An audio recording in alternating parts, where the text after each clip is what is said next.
नमस्कार प्यारे बच्चों, आज मैं फिर से आ गई हूँ आपके लिए एक नया ऑडियो लेके। अपन पढ़ेंगे आपकी पाठ्य पुस्तक सरयू पाठ तीसरा कवि रहीम। कवि रहीम जो हैं वो हिंदी के एक जाने माने कवि हैं।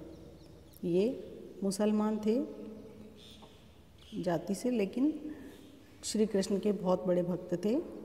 इनका जन्म 1556 ईस्वी संवत में हुआ था और ये बचपन से ही अकबर के संरक्षण में रहे थे। अकबर के मामा बैराम खां और उनके संरक्षक के पुत्र थे ये। और जब ये बड़े हुए तो अकबर ने इनको मिर्ज़ा खान की उपाधि दी और तभी से इनका नाम अब्दुल रहीम खान खाना कहलाया जाने लगा। ये कई सारी भाषाओं के जानकार थे। हिंदी, संस्कृत, फ़ारसी, उर्दू, अरबी, तुर्की, इन सारी भाषाओं के जानकार थे।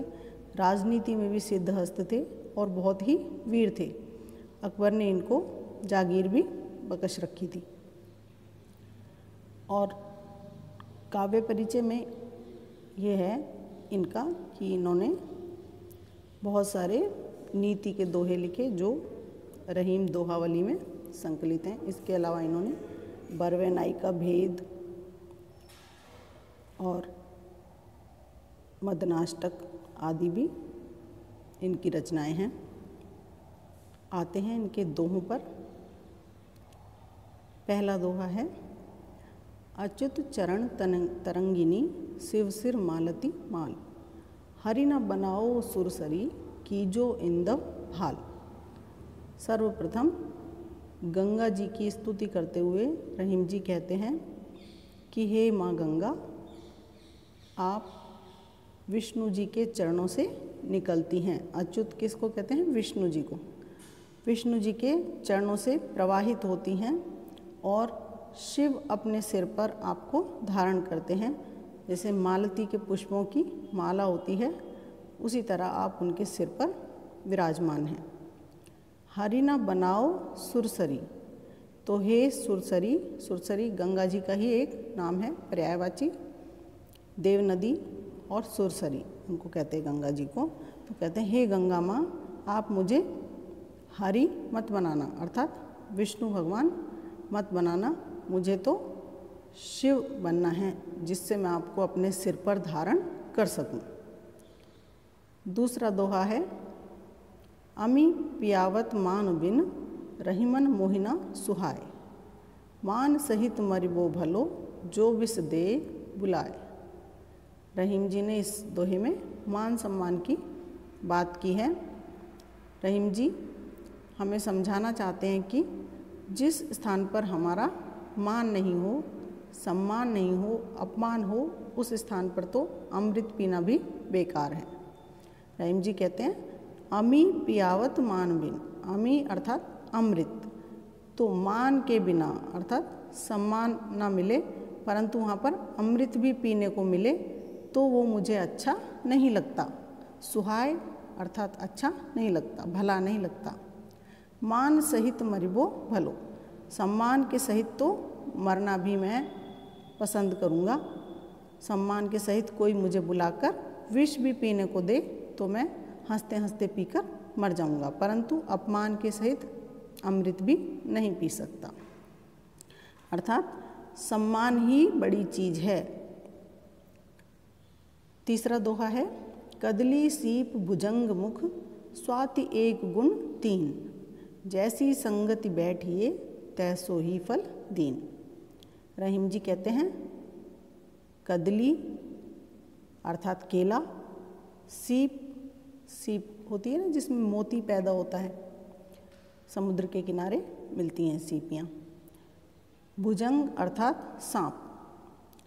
स्वाति एक गुण तीन, रहीम जी कहते हैं कि स्वाति नक्षत्र में जो बारिश की बूंद गिरती है वो एक ही होती है, लेकिन अलग अलग चीज़ों के साथ मिलकर संगति के अनुसार उसका स्वभाव वैसा ही बनता है।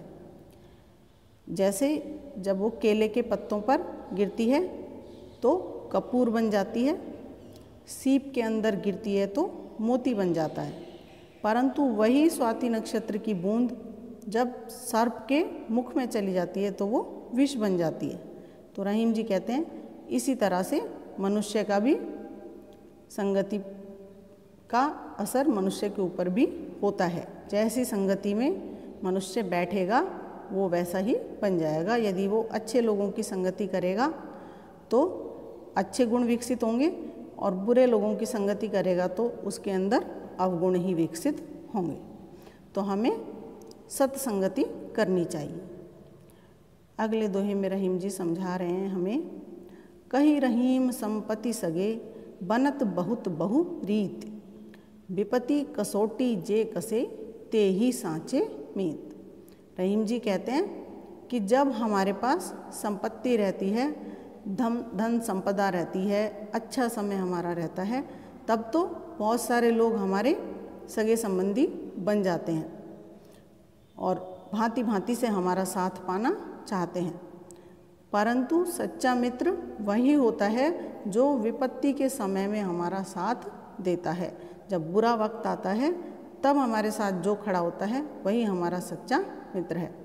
अन्यथा जब अच्छा समय है, हम चारों तरफ से लाभ में हैं, खूब संपत्ति हमारे पास है, तब तो बहुत सारे लोग हमारा साथ देने के लिए खड़े हो जाएंगे, परंतु सच्चा मित्र वही होता है जो बुरे समय में भी हमारा साथ देता है। बुरे समय में ही मित्र की पहचान होती है।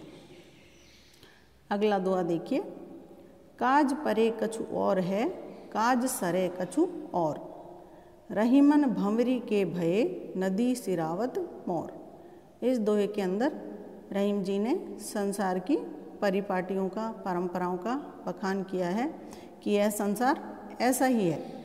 जब काज पड़ता है, परे यानी पढ़ना, काज यानी काम, यदि आपको किसी से काम पड़ता है तब तो आपका आचरण कुछ और प्रकार का रहता है, परंतु काज सरे कछु और, सरना यानी निकल जाना, काम निकल जाना, परंतु जब काम निकल जाता है तो व्यक्ति का आचरण बदल जाता है। रहीमन भंवरी के भये नदी सिरावत मोर। रहीम जी उदाहरण देते हुए बता रहे हैं कि जिस प्रकार से दूल्हा जो है वो अपने सिर पर सेहरे को धारण करता है, जब तक शादी नहीं होती, जब तक फेरे नहीं पड़ जाते, उससे 5 दिन पहले से भी उसको धारण करवाया जाए तो वो सेहरे को सिर पर धारण करके घूमता है, परंतु जैसे ही फेरे हो जाते हैं तो उसी सेहरे को नदी में बहा दिया जाता है। सिरावत, सिराना यानी बहाना, तो उसी सेहरे को नदी में बहा दिया जाता है। तो ये व्यक्ति का आचरण है कि जब व्यक्ति का काम पड़ता है तब तो व्यक्ति अलग तरह से आचरण करता है, वो कुछ भी करने के लिए तैयार हो जाता है, परंतु जब उसका काम निकल जाता है तो वही चीज़ उसके लिए बेकार हो जाती है। अगला दुआ देखिए, खैर खून खांसी खुशी, बैर प्रीति मदपान, रहीमन दाबे ना दबे जानत सकल जहान।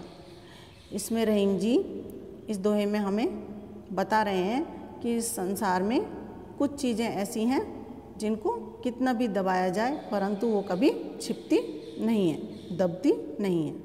वो कौन कौन सी चीज़ें हैं? खैर अर्थात खैरियत, खून अर्थात दो लोगों का रिश्ता, खून का रिश्ता यदि है दो लोगों के बीच में तो उसको कभी भी छुपाया नहीं जा सकता, वो जागृत हो ही जाता है। खांसी, जो खांसी होती है हमें, तो खांसी जब उठती है तो हम उसको रोक सकते हैं क्या? नहीं रोक सकते। और खुशी, जब व्यक्ति खुश होता है तो उसकी खुशी चाहे वो मुंह से बोलकर ना बताए परंतु उसके आचरण से उसकी प्रसन्नता दिखाई दे जाती है। बैर, दो व्यक्तियों के बीच में यदि बैर है, शत्रुता है, दुश्मनी है, तो वो दोनों व्यक्ति जब आमने सामने आएंगे तब वो अपने दुश्मनी को या शत्रुता को छुपाकर नहीं रख पाएंगे। इसी तरह से प्रीत, दो लोगों के बीच में यदि प्रेम संबंध हैं तो वे भी अपने प्रेम संबंधों को छुपाकर नहीं रख सकते। और मदपान, जब कोई व्यक्ति मद्यपान कर लेता है, शराब का सेवन कर लेता है तो उसका आचरण स्वतः ही बदल जाता है और उसका अपने ऊपर नियंत्रण नहीं रहता, तब वो सारी सच्चाई बखान कर देता है, अतः उसे भी दबाया नहीं जा सकता। तो रहीम जी ये कहते हैं कि ये सारी चीज़ें जो हैं इनको कभी भी नहीं दबाया जा सकता। यह सारा संसार जानता है कि ये सारी चीज़ें व्यक्ति कितना भी दबाने का प्रयास करे प्रकट हो ही जाती हैं। अगला दोहा देखिए, जो रहीम उत्तम प्रकृति का करी सकत कुसंग, चंदन विष व्यापत नहीं लपटे रहत भुजंग। इसमें भी रहीम जी हमें नीति का उत्तम ज्ञान देते हुए बता रहे हैं कि जो व्यक्ति उत्तम प्रकृति के होते हैं, अच्छे स्वभाव वाले होते हैं, कुसंगति उनका कुछ भी नहीं बिगाड़ सकती। जिस प्रकार चंदन के वन होते हैं ना, चंदन के पेड़ होते हैं उनमें, तो वहाँ पर चंदन बहुत सुगंधित वृक्ष होता है, चंदन की लकड़ी से भी बहुत सुगंध आती है, तो सर्प उनकी सुगंध को पहचान कर और चंदन के वृक्षों तक पहुँच जाते हैं और उन पर लिपटे रहते हैं, परंतु फिर भी चंदन के वृक्ष में विष व्याप्त नहीं होता, विष उसके अंदर नहीं समा सकता, जबकि सर्प उन पर लिपटे रहते हैं लेकिन फिर भी उनमें विष नहीं डाल पाते, अर्थात चंदन को वो विष में नहीं कर पाते, दूषित नहीं कर पाते। उसकी प्रकृति क्या है? उसकी प्रकृति है सुगंध देना, तो वो अपनी सुगंध फैलाता ही है, चाहे सर्पों से ही घिरा रहे। इसी प्रकार जो व्यक्ति उत्तम स्वभाव वाले होते हैं, कुसंगति उनका कुछ भी नहीं बिगाड़ सकती, वो अपने उत्तम स्वभाव के अनुसार ही आचरण करते हैं और दूसरे लोगों तक भी अपने उत्तम स्वभाव की किरणें प्रसार कर पाते हैं और दूसरे लोगों को भी अच्छी बातें ही बताते हैं। अगला दोहा देखिए, जो रहीम गति दीप की कुल कपूत गति सोए, बारे उजियारो करे बढ़े अंधेरो होए। रहीम जी इस दोहे में कुपुत्र और सुपुत्र के बारे में हमें बता रहे हैं और कुपुत्र की तुलना किससे कर रहे हैं? दीपक से कर रहे हैं। जिस तरह से रहीम जी कहते हैं कि जिस तरह से दीपक को जब हम जलाते हैं तो दीपक चारों तरफ प्रकाश फैला देता है, और उसी तरह से किसी भी कुल में जब पुत्र पैदा होता है तो चारों तरफ प्रकाश ही प्रकाश फैल जाता है, अर्थात खूब खुशियाँ मनाई जाती हैं। लेकिन जब वही दीपक को बढ़ा दिया जाता है, बढ़ाना अर्थात बुझाना, या दीपक जब बढ़ता है अर्थात बुझता है, तब अंधेरा हो जाता है, दीपक बुझ जाता है तो अंधेरा हो जाता है। और उसी तरह से जब वो पुत्र बड़ा होकर कपूत निकल आए तो वो अपने कुल की छवि को धूमिल करके रख देता है, अपने कुल को नुकसान पहुंचाता है। तो रहीम जी कहते हैं कि जिस तरह से दीपक की गति होती है, उसी तरह से कुल में कोई कपूत पैदा हो जाए, कुपुत्र पैदा हो जाए, तो उस कुल की भी वही गति होती है। तो बच्चों आज के लिए इतना ही। आप इन दोहों को ध्यान से पढ़ें, इस वीडियो को बार बार सुन के, ऑडियो को बार बार सुन के इन दोहों का अर्थ समझने का प्रयास करें, और जो नहीं समझ में आता है वो पर्सनल नंबर पर मेरे लिखकर या पूछकर जानकारी ले सकते हैं। धन्यवाद।